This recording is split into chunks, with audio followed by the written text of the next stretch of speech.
Ready for a good day? Oh yeah. Bien Camino.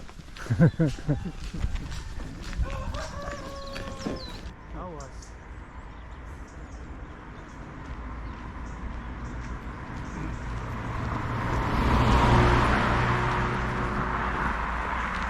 So how did we end up in where we're at?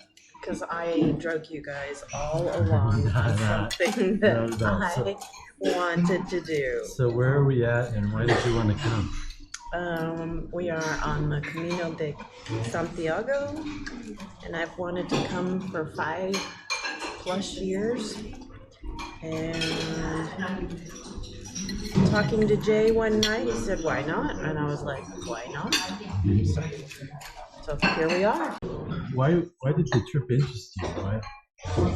I over 5 years ago saw Rick Steves do a part, and he always just has a little day pack, and he would, he always talks about the cool interaction with the people, and I was like, oh, that's so. Then I've never even heard of it, so I started doing research, and then like 3 years ago, I saw this Hollywood film called The Way, and just made me remember, oh yeah, that's something I want to do. So I just kept kind of putting it in the back of my mind and looking at things, and then you just gave me the green light.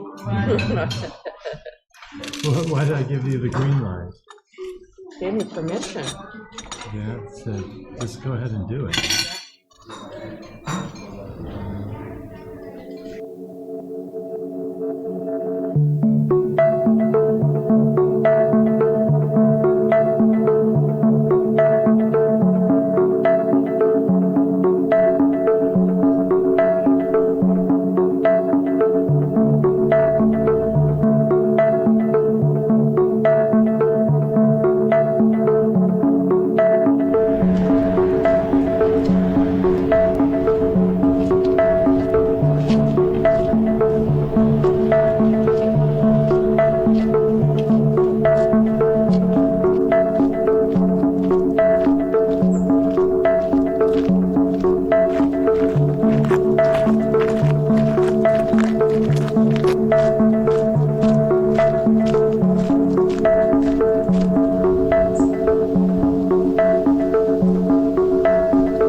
Second day, 9 miles uphill. That was a good test of grit. It's not that the altitude was tough, it's just that it never gave you a break. It was continuous. So that was probably the hardest. It was the second hardest challenge. The blisters on my feet, that's the hardest challenge. So how about you? How did you end up here? I got drugged here. I came as a support, but it hasn't been that bad so far. The walking part, even though I didn't get in shape at all, has not been now that bad. So better than expected. So what about the countryside and the food? And Anytime we go on vacation, I'm more about seeing the countryside, and so yeah, it's been good. It's neat. I like to see how everybody else I guess, lives and different terrain. And on this, we're walking right through people's farms, right through the middle of their property, see it feels like. And so you get a pretty close exposure of how they're living. How about the trail? Trails, really, it's actually very well groomed. Almost all of it's been easy to walk. Somebody spent a lot of time over the years. And no, I did not expect to do this trip. It wasn't on my bucket list.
Get your house like that, and then I'll come visit you. Okay, sounds like a plan.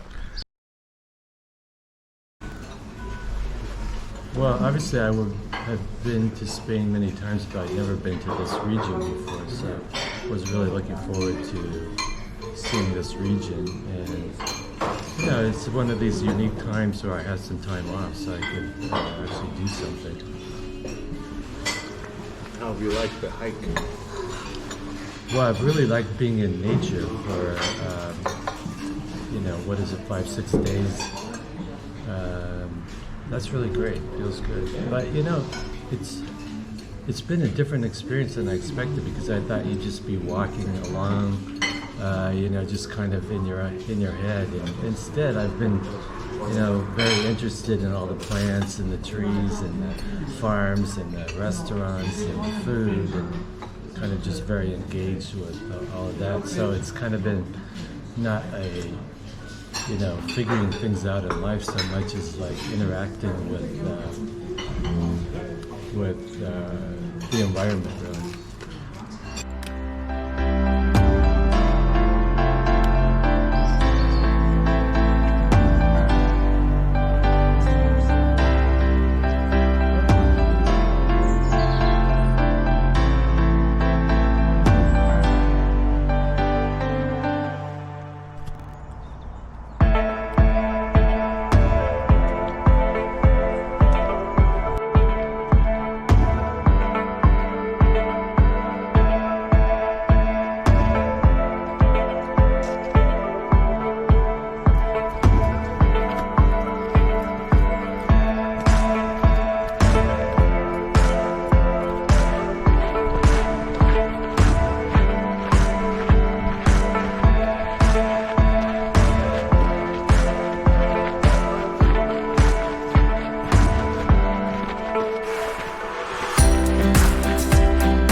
about the interaction with other people? Yeah, I thought it was. I had a lot of fun when we went to the farm and just talking with those people.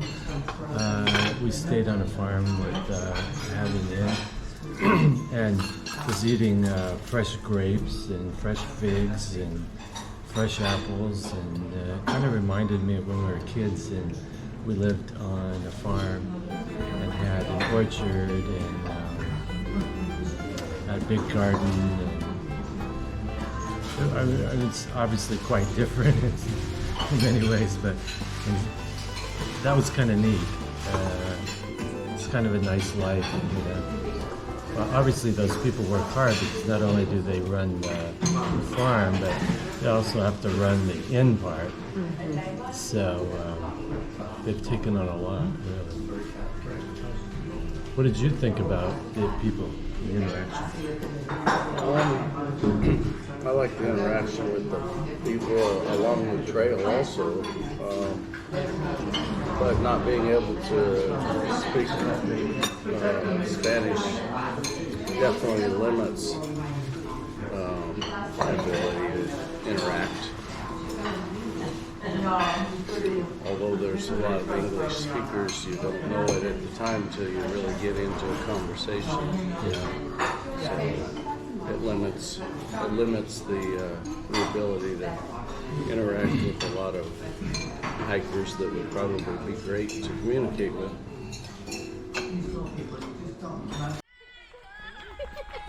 Sí, claro. Esta es la ruta del camino. Hola. This was your first time to Spain, right? Yes. Language definitely is difficult. It is extremely important to know the language, I think, to be able to truly enjoy the whole experience. Spain is a country with a handful of native languages, including Galician. Of course, Spanish is widely spoken, and Spanish is referred to as Castellano. Being able to speak Spanish was very useful and very handy for me, especially when we went to the Casa Rural, which is the farm I was talking about in Arzua. First of all, we had to figure out how to get to the farm, and so I ended up calling up the inn and speaking with the innkeeper, Carmen, and then she sent her husband, Jose Manuel, to pick us up. So I had great conversations with the two of them, and then once we got there, I met guests from Paraguay and Argentina, had brief conversations with them, and then had a great conversation with a couple from Chile about politics, the economy, why I learned Spanish after going to Spain 40 years ago. And yeah, all of that made a difference in my ability to connect with some of the guests there, and probably resulted in my really enjoying that experience. The pilgrims, the peregrinos, are from all over the world, don't share the same language. They share many languages, and you don't always share languages with them. One thing that unites everyone is the phrase "buen camino," which is offered as a greeting and encouragement along the way.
And now we're in Rue. And so, what do you think was the funnest part? Planning it, walking it, or arriving in You know, the anticipation, the planning, it was so fast. But at the end of the day, I'm not so sure in the middle of the day when your feet hurt and your back is sore from the backpack that you're saying you're truly enjoying it. But once you get to your destination, there's a reward in that, and it's kind of cool to be able to look back and say, oh my gosh, we've done that. So. Do I have to stand by it? Yeah. Okay. How many miles have you done so far? 30, I think 48 or 50 miles. And how many do we have to go still? 13. Yeah. And then we'll be there.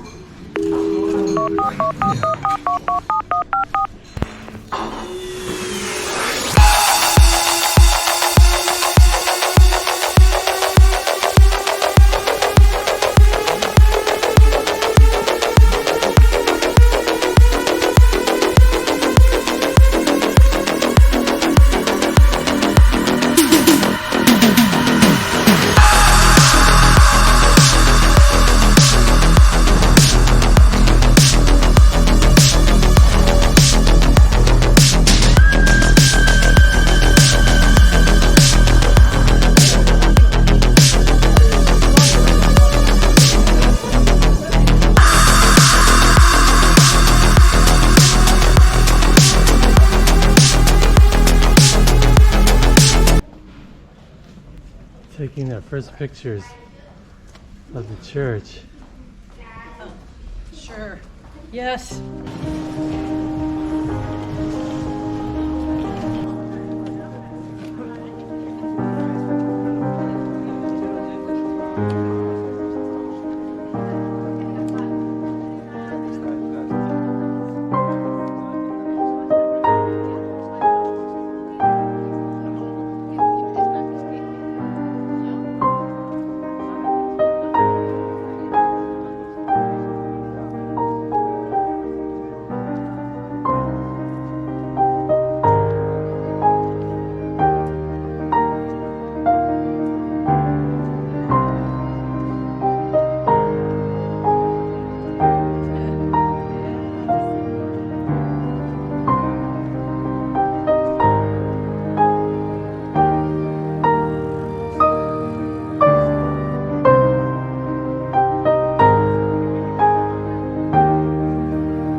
Thank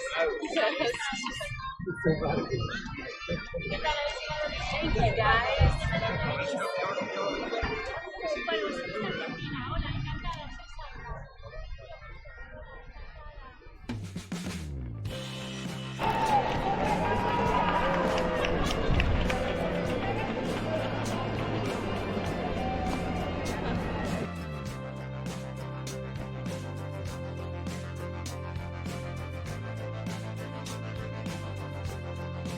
One of the things I think from the beginning you were hoping to do is kind of clear your head and think about what you want to do next. And no, Not there yet. no, I don't know. You know, I think about past pilgrims, like from a long time ago, and maybe it was more reflective and quiet for them, and so their brain was able to figure things. It's not that my brain's cluttered or anything. It's just there's a lot, like you said. I'm looking at the farms. I'm looking at the architecture. I'm looking at ladies working in their gardens. But it has, what have I come to? Oh, there is something else out there. I'm not a person to just stay at home. I'm ready. I just have to find that one thing that I'm passionate about. And I haven't found it yet. Keep looking. Well, maybe it's more than one thing. Sometimes you just work at something and it becomes your passion, or you really get engaged with it even though you didn't know it was your passion. Yeah. So what do you think today's going to be like?